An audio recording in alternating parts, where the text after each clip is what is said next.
दोस्तों, एक लड़का होता है मुंबई के। हर कोठे पर जाता है, अलग अलग कोठे पर वो जाता है। फिर एक दिन वह एक ऐसा कोठे पर चला जाता है। वहां पर जाकर देखता है तो उस कोठे पर उसी की पत्नी होती है। जब इसकी पत्नी अपने पति को देखती है तो उसे उसकी आंखों में आंसू आ जाते हैं और फिर इसको ले जाकर एक बंद कमरे में चिपक कर रोने लगती है। दोस्तों, कहानी बहुत अच्छी है, कहानी के अंत तक बने रहिएगा। दोस्तों, आप लोग हमारे अगर चैनल पर आए हैं तो कृपया हमारे चैनल को सब्सक्राइब कर दीजिए ताकि मेरा हौसला बढ़ता रहे। तो ये कहानी झारखंड से ली गई है। दोस्तों, एक गांव में एक घर में एक परिवार रहा करता था। उस परिवार में एक लड़का जिसका नाम विपिन होता है। विपिन के माता पिता और उसका एक प्यारी सी पत्नी रहा करती थी। लेकिन पेट के लिए कुछ तो करना ही पड़ता है और विपिन अलग अलग शहरों में जहां उसके दोस्त रहते थे वहां पे फोन कर कर पूछा करता था कि दोस्त कोई काम है तो बताना। लेकिन जल्दी उसको काम नहीं मिल रहा था। तभी उसका एक दोस्त मुंबई रहता था, उससे भी बोला था कि कोई काम है तो बताना। फिर एक दिन उसका दोस्त फोन करता है कि विपिन, एक काम है, तू झटका से घर से मुंबई आ जा। फिर वो विपिन ट्रेन पकड़ता है और मुंबई के लिए रवाना हो जाता है। फिर वह मुंबई जाकर अपना काम करने लगता है। 2-4 महीना काम करने के बाद वह अपना सब व्यवस्था रूम सूम ले लेता है।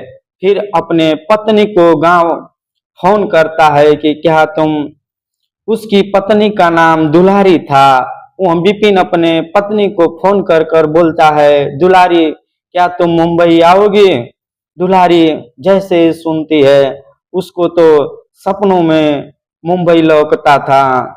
दोस्तों, जो मुंबई नहीं आया होगा उसको पता चलता होगा कि मुंबई कैसा होगा। वह दुलारी बहुत अंदर से खुश हो जाती है कि मैं मुंबई जाऊंगा। और 2-4 दिन बीतने के बाद विपिन जो होता है उसका टिकट करा देता है और जो दुलारी होती है वह ट्रेन पकड़ लेती है और ट्रेन धरकर आने लगती है।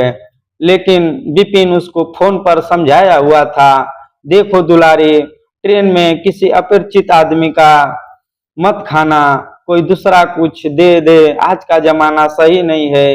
दुलारी बोली ठीक है।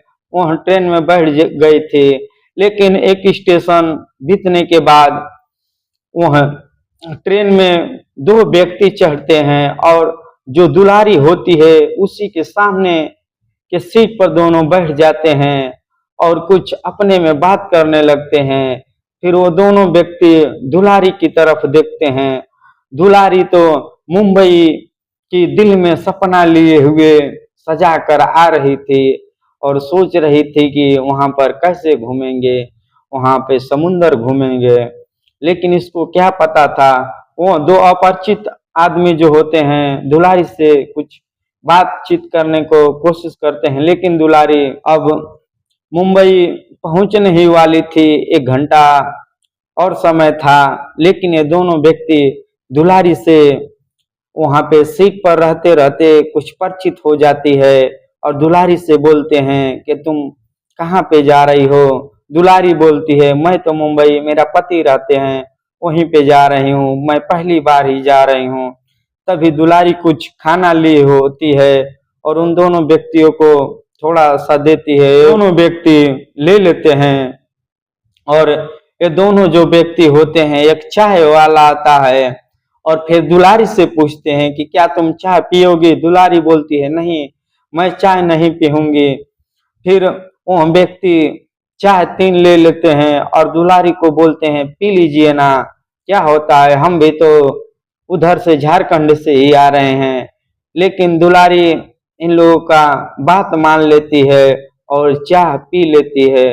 दोस्तों, उस चाय में ये दोनों व्यक्ति कुछ नशीली पदार्थ मिला दिए होते हैं और दुल्हारी चाय जब पीती है उसके 10 मिनट बाद तुरंत ही उसको चक्कर आने लगता है और वह इसका हाथ दोनों और पैर बांधे हुए थे और वो दो व्यक्ति होते हैं। और कुछ ही 1 घंटे के बाद एक कोठे पर जाकर पहुंच जाते हैं। दुलारी सब समझ जाती है कि मुझे ये सब कोठे पर बेचने आए हैं, और वह उसको दुलारी को एक कोठे पर 1 लाख में बेच देते हैं और वह पैसा लेकर अपना चले जाते हैं। दुलारी कोठे वाले जो मालिकिन होती है उससे बहुत विनती करती है कि मुझे जबरी बेचा गया है, मुझे छोड़ दो। लेकिन वो कोठे की जो मालकिन होती है बोलती है, मैं तेरे लिए 1 लाख दे दी हूँ, तेरे से अब पैसा मेरे को सुनना है। दोस्तों, इधर जो दुलारी का पति होता है विपिन, वह मुंबई के स्टेशन पर आकर दुलारी को ट्रेन आती है तो खोजने लगता है। लेकिन 1-2 घंटे बीतने के बाद उसका कुछ अता पता नहीं चलता है। फिर वह 1 और 2 घंटा इंतजार करता है, लेकिन दुलारी का कुछ पता नहीं चलता है। तब जाकर वह पुलिस में कंप्लेन करता है, और ये पुलिस जहां से ट्रेन चली थी वहां का सीसीटीवी जो कैमरा होता है सब खंगालता है, तो पता चलता है कि दुलारी वहां पर गाड़ी में बैठी है। फिर यहाँ का जो मुंबई का लोकेशन पर जो कैमरा होता है वहां का भी चेक किया जाता है, लेकिन यहाँ पर दुलारी पहुंची नहीं है।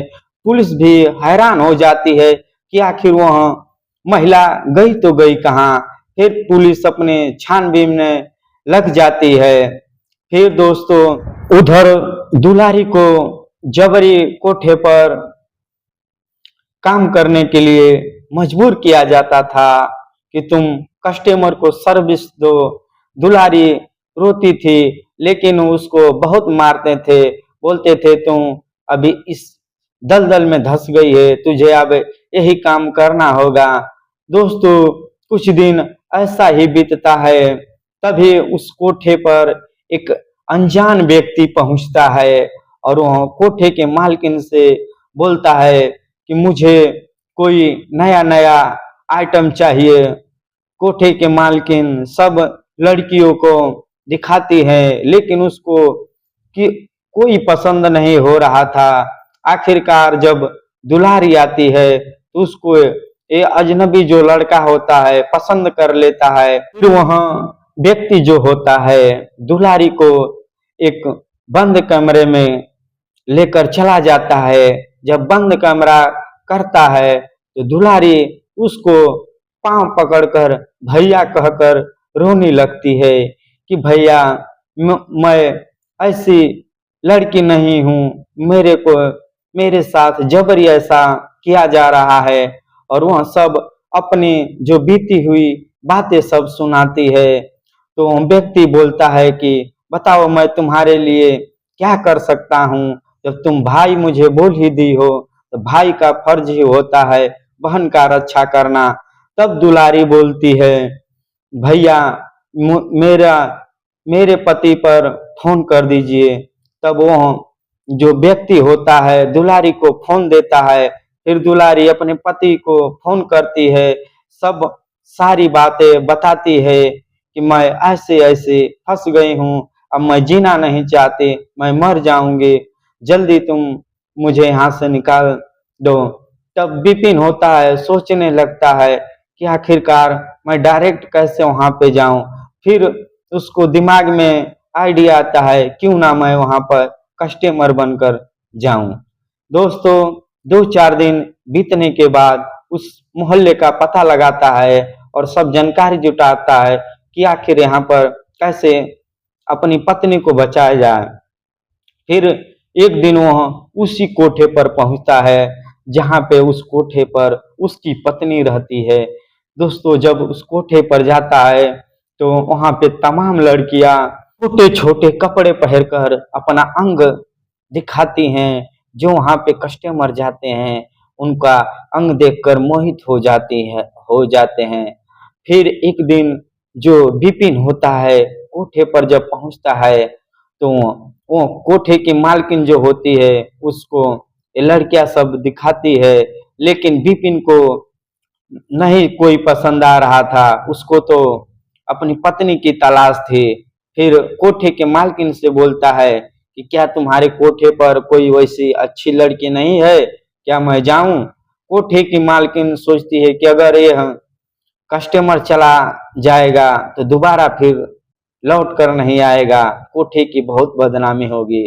तभी जो उसकी पत्नी दुलारी होती है उसी को कोठे की मालकिन बोलती है कि एक नई आई है, उसे तुम दिखाता हूं अभी।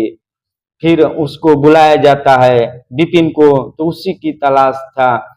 जी हुई दुलारी आती है, अपने पति को देखती है तो नजरें मिला नहीं पाती है। फिर विपिन भी अपना बोलता है कि हम मुझे मंजूर है ये सौदा, और फिर एक बंद कमरे में दुलारी को लेकर चला जाता है। जब बंद कमरे में दुलारी को लेकर चला जाता है, दुलारी इसे चिपक कर बहुत रोने लगती है और सब अपनी बीती हुई बात बताने लगती है। दोस्तों, विपिन भी बहुत रोता है, लेकिन वो क्या कर सकता है। तभी फिर हिम्मत जुटाकर जो बड़े अधिकारी पुलिस के होते हैं उनके पर संपर्क करता है और फिर सारी बात बताता है।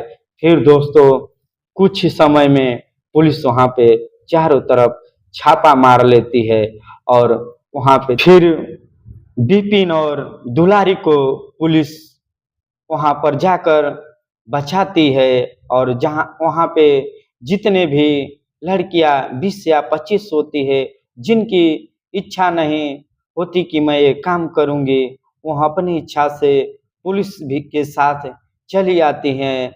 दोस्तों, दुलारी की इस तरह जिंदगी दलदल से बची। दोस्तों, हमारी कहानी यहीं से अंत होती है। दोस्तों, मैं कहानी के माध्यम से आप लोगों को बताना चाहता हूँ कि कहीं भी सफर आप लोग करते हैं, किसी अनजान व्यक्ति का कुछ भी न खाएं न पिए, न अन्यथा कब आपके साथ घटना घट सकती है, इसका जिम्मेदार फिर आप ही होंगे। दोस्तों, आप सावधान रहिए और सतर्क रहिए। दोस्तों, जय हिंद, जय भारत।